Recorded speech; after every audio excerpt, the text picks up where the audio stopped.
Sachez dire au revoir à la Rat Race, épisode 3. Quelle stratégie d'investissement adopter? Quelle que soit la stratégie d'investissement choisie, nous en réinvestirons les fruits pour amplifier l'appréciation du capital sur le long terme grâce au phénomène des intérêts composés. Signalons que le trading n'est pas de l'investissement. Qui n'a pas pensé, en voyant les fluctuations du prix d'une action, qu'il serait tellement plus intelligent et lucratif de profiter des variations du cours d'une action entre les points A et B plutôt que de rester investi pendant tout ce temps? Tirer profit des variations des prix d'un actif sur le court terme ou le très court terme, c'est faire du trading. Cela suppose entre autres d'être capable d'anticiper correctement le comportement de court terme des prix d'un actif, en plus d'être très chronophage. Très peu de traders ont développé une méthode leur permettant de gagner de l'argent en bourse sur le long terme. D'après une étude de l'autorité des marchés financiers, 89,4% des traders particuliers français perdent de l'argent. Et on peut imaginer que ceux qui persisteront dans le trading finiront par perdre l'entièreté de leur capital. Notons que le trading est une pratique encouragée par les intermédiaires financiers, puisqu'ils contribuent à remplir leur poche avec les frais de transaction générés. Comme à l'époque de la ruée vers l'or, ce sont les vendeurs de pelles qui font fortune, et non les mineurs. Lire également l'ouvrage intitulé « Où sont passés les yachts des clients ?» C'est un des classiques de la littérature boursière américaine. Il est paru pour la première fois en 1940. Donc le conseil valable pour l'immense majorité des gens est d'oublier le trading.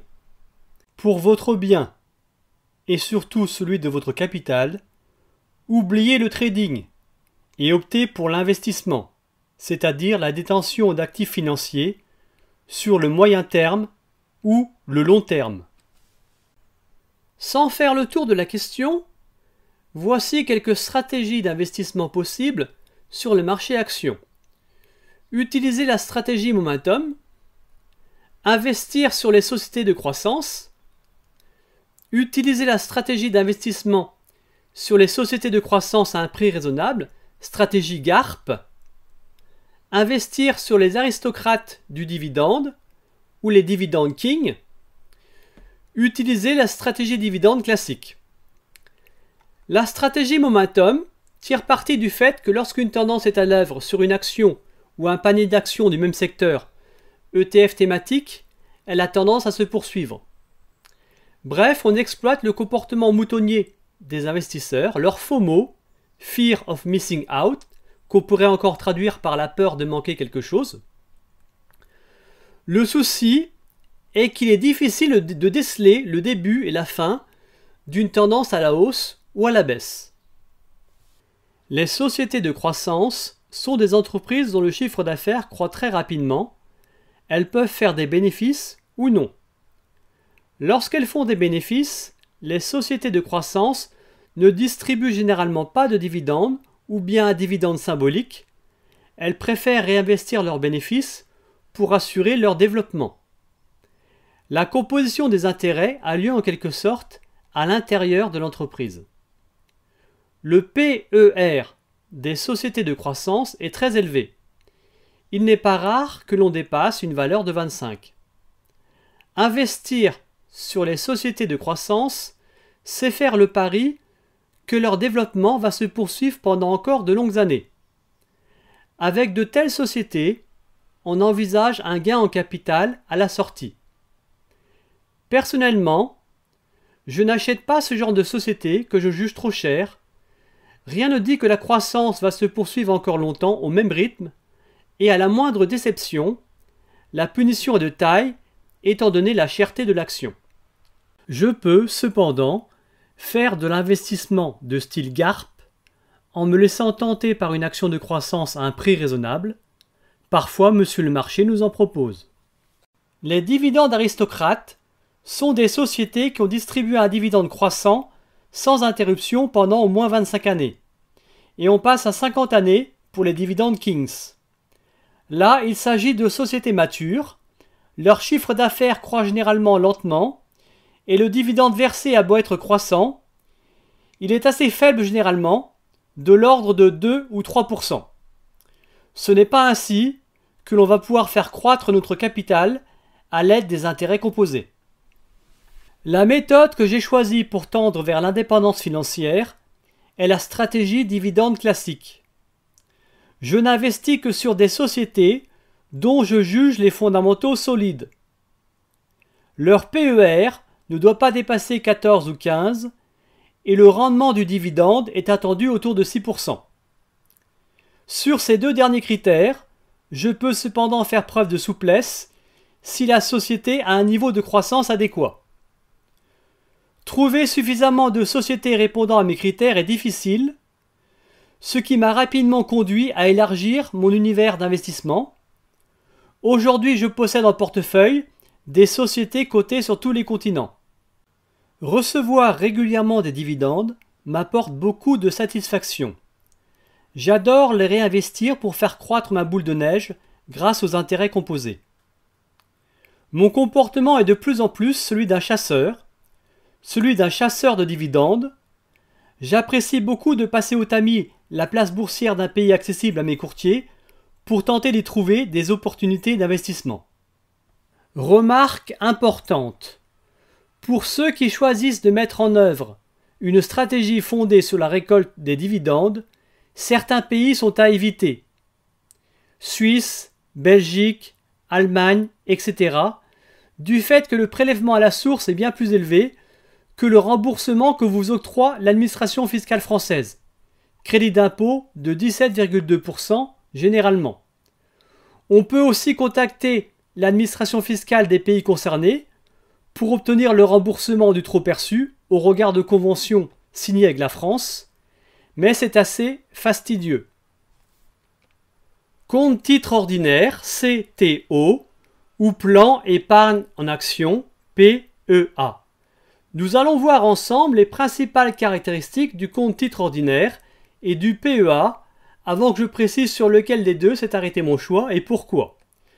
Caractéristiques du compte titre ordinaire CTO. Ouverture possible auprès de n'importe quel courtier français ou étranger. Une personne peut ouvrir autant de CTO qu'elle le désire. Aucune limite de dépôt de fonds. Possibilité de retirer des fonds du CTO ou de transférer des titres en direction d'un autre courtier. Accueil d'un large éventail d'instruments financiers, tous ceux permis par le courtier. Possibilité de bénéficier d'un effet de levier en utilisant la marge offerte par le courtier. Compensation de la retenue à la source sur les dividendes d'actions étrangères par un crédit d'impôt pour éviter la double imposition. La taxation des dividendes et celle des plus-values réalisées sont identiques. Elle se fait au choix du contribuable, selon le barème progressif de l'impôt sur le revenu, ou bien sur la base d'un prélèvement forfaitaire unique de 30%, 12,8% au titre de l'impôt sur le revenu et 17,2% au titre des prélèvements sociaux. Nécessité de déclarer tous les ans les comptes titres ordinaires ouverts à l'étranger. Voyons à présent les caractéristiques du plan épargne en action PEA. Ouverture possible uniquement auprès de courtiers français. Un seul PEA est autorisé par personne. Dépôt de fonds limité à 150 000 € au maximum. Le plafond de versement est de 225 000 € s'il s'agit d'un PEA-PME. Impossibilité de transférer des titres d'un CTO vers un PEA. Accueil des actions ordinaires de sociétés ayant leur siège en France ou dans un État de l'Union européenne, des SICAV et des FCP détenant 75% d'actions européennes.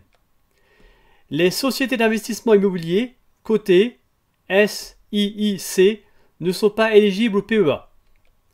Impossibilité d'utiliser l'effet de levier. Les retenues à la source sur le dividende pratiquées par les pays étrangers ne sont pas récupérables. Elles ne font l'objet d'aucun remboursement par l'administration fiscale française, alors que dans cette situation, on dispose d'un crédit d'impôt avec un CTO. On n'évite pas la double imposition du dividende d'actions étrangères sur un PEA. Les fonds investis sont bloqués au moins 5 ans pour pouvoir bénéficier de l'avantage fiscal. Un retrait de fonds du PEA avant 5 ans est possible, mais il entraîne la perte de l'avantage fiscal et le plus souvent la fermeture du PEA, à moins que le retrait ne soit justifié par exemple par un licenciement. D'autres raisons existent. L'imposition se fait alors sur la base d'un prélèvement fiscal unique de 30%. Après 5 années d'existence, les retraits sur le PEA sont possibles sans déboucher sur sa fermeture. L'avantage fiscal acquis au bout de 5 ans consiste à n'avoir à payer que 17,2% de prélèvements sociaux sur le gain en capital au moment du retrait de fonds ou de la fermeture du PEA. Le PEA permet une sortie en rente viagère. Si le PEA a plus de 8 ans, la rente est également défiscalisée. Elle n'est soumise qu'aux 17,2% de prélèvements sociaux. Le décès du titulaire d'un PEA entraîne automatiquement sa fermeture. Même si le décès intervient avant le 5e anniversaire, dividendes et plus-values ne doivent supporter que les 17,2% de prélèvements sociaux. Pourvu que l'on s'accommode de ces contraintes, le PEA apparaît comme une enveloppe fiscale très attrayante puisque la taxation n'a lieu que lors de la sortie de fonds. L'effet des intérêts composés prend alors sa pleine mesure. Mais attention, ceci n'est vrai que dans le cas de sociétés françaises ou de sociétés de l'Union européenne situées hors de France et ne distribuant pas de dividendes. Avec une stratégie dividende et des cibles d'investissement très largement situées hors de France, dans mon cas personnel, le PEA est sans aucun intérêt. Même pour des actions de sociétés dont le siège est situé dans l'Union européenne, mais hors de France, le PEA fait pâle figure devant un compte titre ordinaire, du fait que la retenue à la source pratiquée sur le dividende n'est pas récupérable sous la forme d'un crédit d'impôt. Si on ajoute à cela l'impossibilité de recourir à l'effet de levier sur un PEA et son manque de souplesse, on se détourne vite de cette enveloppe fiscale aux allures de cadeaux empoisonnés. Très important. Si vous ouvrez un compte titre, faites-le auprès d'un intermédiaire financier situé hors de France, idéalement hors de l'Union européenne, et digne de confiance pour éviter de vous faire saisir vos avoirs par l'État français ou de payer des impôts confiscatoires sur votre patrimoine mobilier en pratiquant l'expatriation lorsque la situation financière du pays deviendra intenable. Aux yeux de beaucoup, ce scénario peut avoir des allures de science-fiction, mais il ne faut jamais sous-estimer la capacité des politiciens à vouloir faire en sorte que leur gamelle soit bien pleine. Comme dit plus haut, les seules situations où le PEA semble surpasser le compte titre ordinaire par ses avantages sont si l'on investit uniquement sur des sociétés françaises et ou des sociétés de l'Union européenne avec une stratégie basée sur la croissance.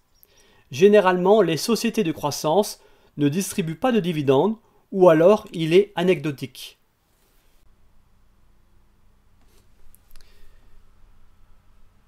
N'hésitez pas à réagir au contenu de cette capsule en mettant des likes ou des dislikes, en écrivant des commentaires. Cela permettra à l'algorithme de YouTube de remarquer cette capsule et d'en proposer le visionnage à d'autres personnes. Abonnez-vous pour ne pas manquer la prochaine capsule. Je vous souhaite à tous une bonne journée. À la prochaine.